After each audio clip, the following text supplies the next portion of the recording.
You know, year in, year out, the Policy Innovation Center organizes the Gender and Inclusion Summit. But what is the GS all about? Well, there's a video presentation that breaks down the Gender and Inclusion Summit. I would like for you to watch it for the next couple of minutes.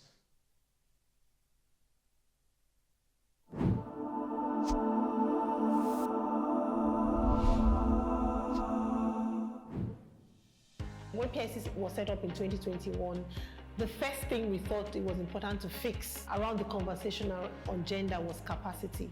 And so we set up the Gender and Development course.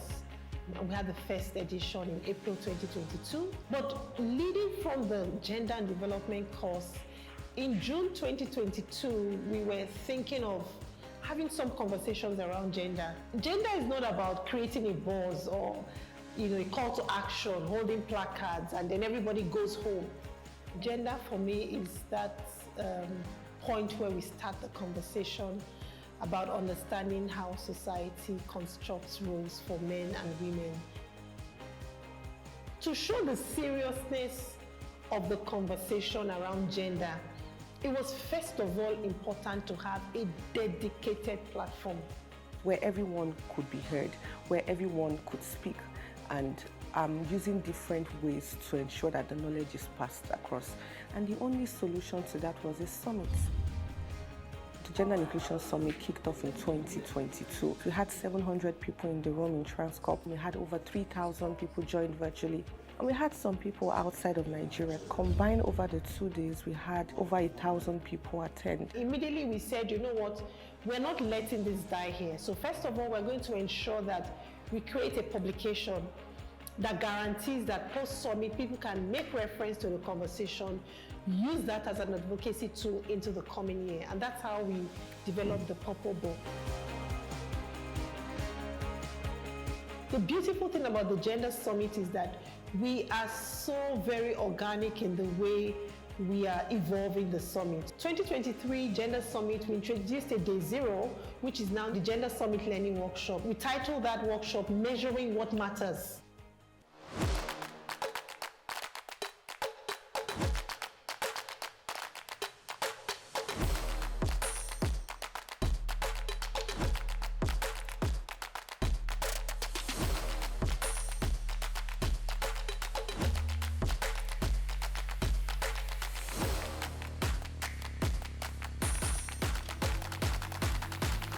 So this 2025, we've dreamt of the next 5 years.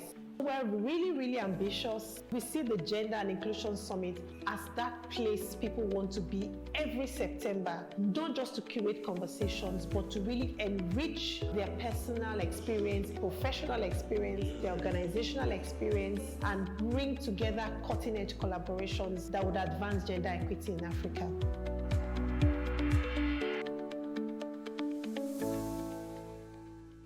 An Inclusion Summit is a place that people want to be to enrich their personal, professional experiences and come up with cutting-edge solutions to gender and inclusion issues. I'm happy to tell you that the Policy Innovation Center is the very first institutionalized behavioral initiative in Africa. Come on, let's put our hands together for the PIC. Amazing. But don't take my word for it, all right? The next person I'll be calling up is a powerful force behind the PIC. So ladies and gentlemen, let's give a GS25 welcome to Dr. Osasui Dirisu, the Executive Director of the Policy Innovation Center, PIC, for her presentation about the PIC. Let's put our hands together for her. Let's keep clapping. This is a lot of work, a lot of time that has been put into the GS25.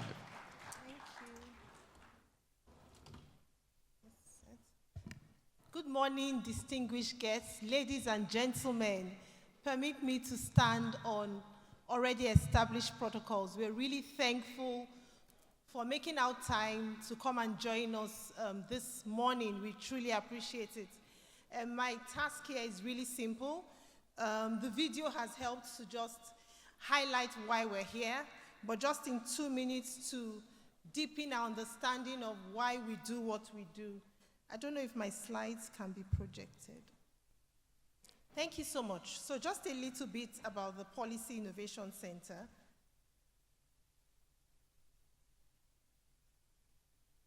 So we were set up in 2021. Our vision is to deliver better policies and innovative solutions for social impact.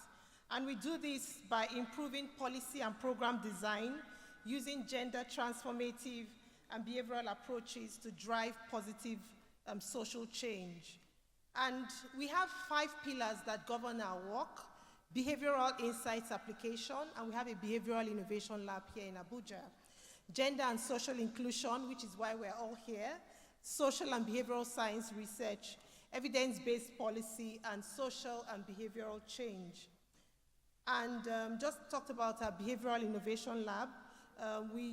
Through the lab, we're able to advance evidence-driven, contextually relevant solutions to critical development issues. And today, we're proud that for the first time at GS25, we've introduced an innovation hackathon. So sometime in the afternoon, we are going to have innovators who submitted over 420-something applications across Africa, pitching their innovation in health, agriculture, nutrition, and education here today. I think it's a good place to clap. Also to talk about the Policy Innovation Center Institute, which was set up in January 2025 to shape policy through research and innovation. And we welcomed the first set of postdoc fellows at the Institute, I think in March this year. So what brings us here today is the Policy Innovation Center Agenda Foyer. And this is the foyer that runs all agenda programs. And there are 3 parts to that. We have the policy and governance pillar, gender system strengthening, through which we do gender-focused projects across Nigeria, and then gender and social inclusion programming. And so these are just some of the things that we have done in the past, supporting GBV projects, women in economic leadership, women economic empowerment, policy roadmap in partnership with ASG, and digital policies with a gender lens. And these are the areas where we work: global health, innovative digital solutions, good governance, agriculture, climate and food security, education, gender and social inclusion, poverty, livelihood, and jobs. And so why the Gender Summit? Like you heard in the video, we just thought that there was a need for one platform. We tried to bring the gender conversation into other forums, and it wasn't working because you come here and they say, oh, we're only discussing economic development, we're only discussing this. We thought it was important to bring everybody together on one platform to be able to have cutting-edge conversations. I was really intrigued to see this morning a session titled Equity Begins at Home, and looking at how to bring that gender conversation into conversations around family and all that. So over the years, participation has grown, interest has grown. We're really grateful for that. And where we are now is seeing how to deepen the impact of the summit over the next decade. Because it's an African-focused platform, we run the summit in Nigeria every September, and we run the post-summit event in another African country in every November. So November last year, we were in Kenya, and November this year, we'll be in Rwanda. And I really want to appreciate everyone who is joining us from different parts of Africa. We have participants from Kenya, South Sudan, and we are really grateful, and Ghana, of course. Thank you so much, Professor Noel, for gracing this summit this year. And so over the next few years, we're looking at how we would not just deepen this impact, but begin to work in these 8 areas: deepening policy advocacy and knowledge sharing, capacity building, deepening our engagement of traditional religious and community leaders like we did yesterday, workplace inclusion, research and collaboration, thought leadership and innovation, global platforms, networking and opportunity, creating a networking and opportunity hub. Last night at the cocktail that we had here, we launched the U Network, the Usawa Network, which is really a network that will bring practitioners across Africa to work together, work closely. As our First Lady has said, the task around gender and social inclusion requires a lot of partnerships and collaborations, and we are committed to doing that over the next decade. Thank you so much for having us, and looking forward to fruitful deliberations today.